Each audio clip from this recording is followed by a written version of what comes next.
Good afternoon to you, John. Look, there's been no let-up in the bombardment. It's clear that Israel is targeting senior leadership in both Hamas and Hezbollah.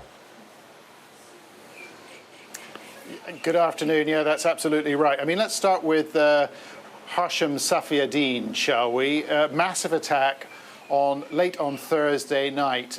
Multiple missile strikes in this district of southern Beirut called Dahir, and you could see what looked like these bunker-busting bombs being used. Israeli security sources briefing US media then said they were targeting Hashem Safieddine. He is seen as the likely successor to Hassan Nasrallah, the Secretary General of Hezbollah, who was killed more than a week ago. And like Nasrallah, Safieddine is a cleric. He's related to Nasrallah. The two men have a very similar appearance, and he was seen as the sort of easy choice for Hezbollah to replace Nasrallah with. Now, we're now hearing from multiple Lebanese security sources that Safieddine has been unreachable and is unreachable. We're also hearing from Lebanese security sources that first responders and paramedics have not been able to go into the site because of the Israeli bombardment, which continued through yesterday, overnight, and into today. They just cannot get into to search it. And that is going to fuel speculation that Hashem Safieddine, too, has been killed by this Israeli attack on Thursday night, although we've had no confirmation from Hezbollah as to this. As you also said, an attack on a Hamas commander in Tripoli in northern Lebanon.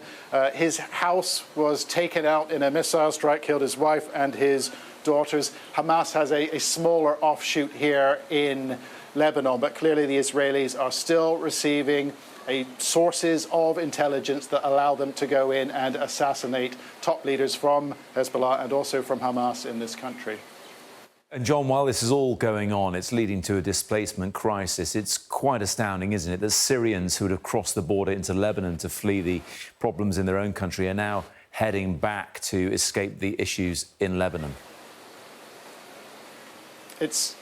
Matt, it's astounding. I mean, the numbers are extraordinary. 1.2, the Lebanese government says more than 1.2 million people have been forced from their home.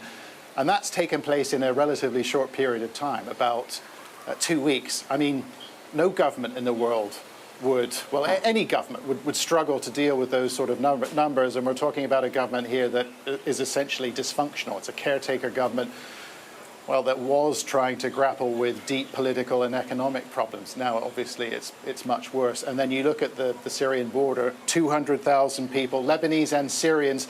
There are a lot of Syrian refugees taking sanctuary in Lebanon.